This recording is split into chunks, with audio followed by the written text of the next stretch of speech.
2021년 4월 15일 브로우커리 뉴스 시작합니다. 첫 번째 경제 IT 뉴스입니다. 중앙일보, 나스미디어, 2,000명 이용 행태 분석. 영상을 즐기는 것뿐 아니라 정보 검색을 위해 유튜브를 찾는 중장년층 이용자가 늘어나고 있습니다. 궁금한 정보를 유튜브에서 먼저 검색하는 게 1990년대 중반에서 2000년대 초반 출생한 Z세대만이 아닌 모든 연령대로 확산했다는 의미로 풀이됩니다. KT그룹 계열사인 나스미디어는 국내 10대 이상 2,000명의 PC 모바일 인터넷 이용 행태를 분석한 결과 중장년층의 절반가량이 정보 검색 때 유튜브를 사용한다고 14일 발표했습니다. 한국일보, SKT, 연내통신과 비통신 쪼갠다. 기업가치 재평가받겠다. SK텔레콤이 통신과 비통신 분야로 나눈 방식의 지배구조 개편을 연내 추진합니다. 이는 1984년 SK텔레콤이 설립된 이후 37년 만의 일입니다. 이를 통해 SK텔레콤은 비통신 사업의 가치를 재평가받아 주주 가치를 제고하는 한편 투자 전문 회사를 설립해 보다 적극으로 미래 먹거리 발굴에 나설 방침이라는군요.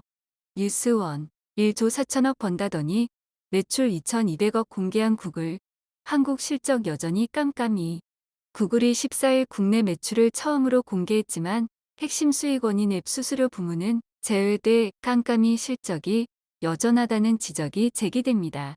첫 실적 공개에도 구글의 국내 사업 매출은 여전히 미궁이라는 볼멘 소리가 나온다는군요. 구글 코리아는 지난해 매출 2,201억 원으로 전년 대비 3.6% 늘어났다고 공시했습니다. 국민일보, 불가리스 발표에 출렁. 남양, 주가 조작 뿔난 개미들. 남양유업 발효유 제품에 코로나19 억제 효과가 있다는 발표로 이 회사 주가가 급등락하면서 파문이 커지고 있습니다. 발표 내용을 믿고 주식을 사들였다가 주가 급락으로 고점에 물린 개인 투자자들은 남양유업에 대해 주가 조작 혐의로 조사를 촉구하고 있어 한국거래소와 금융당국의 향후 조치가 주목됩니다. 이상경제 IT 뉴스였습니다. 두 번째 국제뉴스입니다. 서울신문에서 전합니다. 대만의 같은 날 특사 파견. 바이든, 시진핑 향해 두 얼굴 외교. 조 바이든 미국 대통령이 중국과 대만에 동시에 특사를 보내는 파격 외교를 선보였습니다. 시진핑 중국 국가주석에게 기후변화 대응을 위해 협력하자는 화해 제스처와 대만은 건드리지 말라는 견제 메시지를 함께 보냈습니다.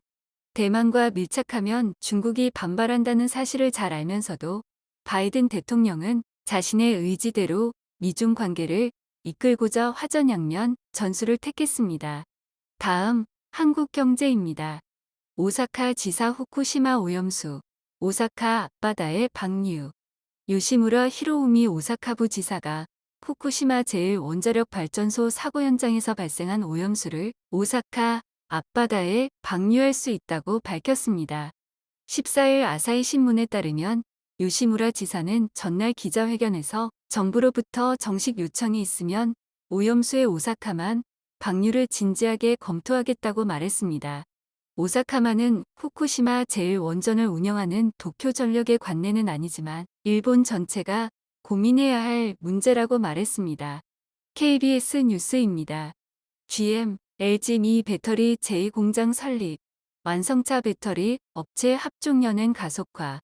미국 1위 자동차 회사인 GM은 현재 미국 오하이오주에 LG와 우리 돈 2조 7천억 원가량을 투자해 배터리 합작 공장을 짓고 있습니다. 내년부터 가동에 들어갈 것으로 예상됩니다. GM과 LG가 이곳에 이어 미국 내 두 번째 배터리 합작 공장을 테네시주 스프링힐에 설립하기로 하고 오는 16일 발표할 계획이라고 로이터 통신이 보도했습니다. 총 23억 달러 규모로 오하이오주에 짓고 있는 제1공장과 비슷한 규모입니다. 이 공장에선 GM의 전기차 캐딜락 리릭에 장착할 배터리를 만들게 됩니다. 오늘의 국제뉴스였습니다. 세 번째 정치편 기사 이어집니다. MBC 갑질 폭행 국민의힘 송원석 징계 피해 탈당. 당직자에게 욕설과 발길질을 한 국민의힘 송원석 의원이 당윤리위원회를 닷새 앞둔 오늘 전격 탈당했습니다. 지난 7일 국민의힘 송원석 의원은 재보궐선거 출구조사 발표를 지켜보기 위해 당사에 들어왔다가 자신의 자리가 마련돼 있지 않자 이에 격분해 당직자에게 욕설을 퍼붓고 발길질까지 했습니다. 사과문을 내긴 했지만 갑질 폭행이란 비난이 계속됐습니다. KBS 국민의힘 합당 엇박자 눈총 두려웠나.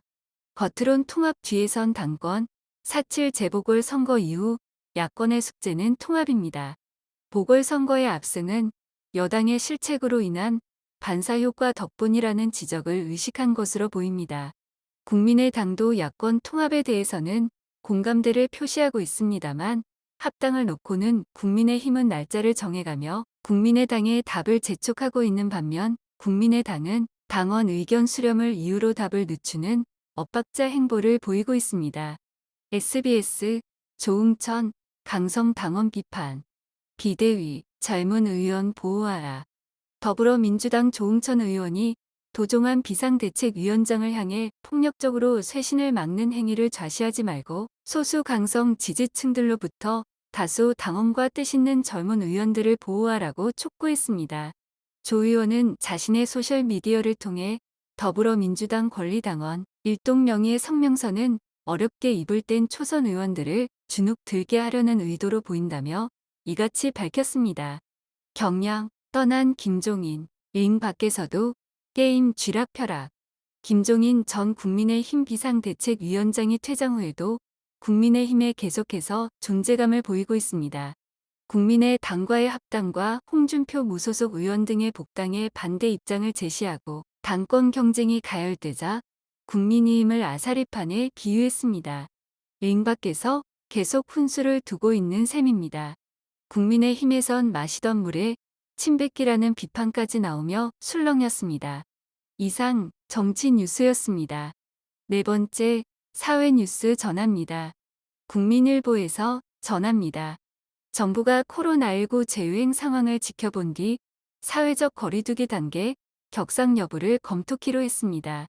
윤태호 중앙사고수습본부 방역총괄반장은 신규 확진자가 700명대로 올라선 점을 언급한 뒤 추세가 어떻게 이어지는지가 단계 조정을 하는 데 큰 요소라며 금주 상황을 종합적으로 판단해보고 거리두기 조정이나 방역 조치를 검토할 필요가 있을 것 같다고 말했습니다. 다음은 중앙일보에서 전합니다. 영국의 아스트라제네카 백신에 이어 미국의 얀센 백신까지 희귀혈전증 논란에 휩싸였습니다. 아스트라제네카 백신과 얀센 백신은 모두 일반적인 감기를 일으키는 아데노바이러스를 벡터로 이용하는 방식으로 개발됐습니다. 얀센은 사람 아데노바이러스 26번을, 아스트라제네카는 침팬지 아데노바이러스를 사용합니다. 전문가들은 바이러스 벡터 방식의 백신과 희귀혈전증의 관련성에 주목하고 있습니다. 다음은 국민일보에서 전합니다. 고속도로 휴게소에서 우연히 마주친 여성을 50km 쫓아와 스토킹 의혹을 받은 남성에 대해 구속영장이 신청됐습니다. 당시 경찰이 풀어줬던 이 남성은 이번엔 도로를 가로막고 다른 차량의 주행을 방해하다 결국 체포됐습니다. 광주 서부경찰서는 특수재물손괴와 경범죄처벌법상 불안감 조성, 일반 교통방해 등 혐의로 구속영장을 신청했다고 밝혔습니다. 다음은 한국경제TV에서 전합니다.